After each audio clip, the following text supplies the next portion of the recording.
சாந்து பொட்டு ஒரு சந்தன பொட்டு, சாந்து பொட்டு ஒரு சந்தன பொட்டு எடுத்து வச்சுக்க மாவா.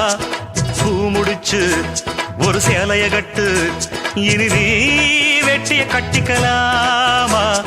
கம்பெடுத்தா சொல்லி அடிப்பே, ஜல்லி காளைய போல் துள்ளி குதிப்பே, ஒரு பம்பரமா சுத்தி அடிப்பே, உங்க பாட்டனுக்கும் கத்து கொடுப்பேன்.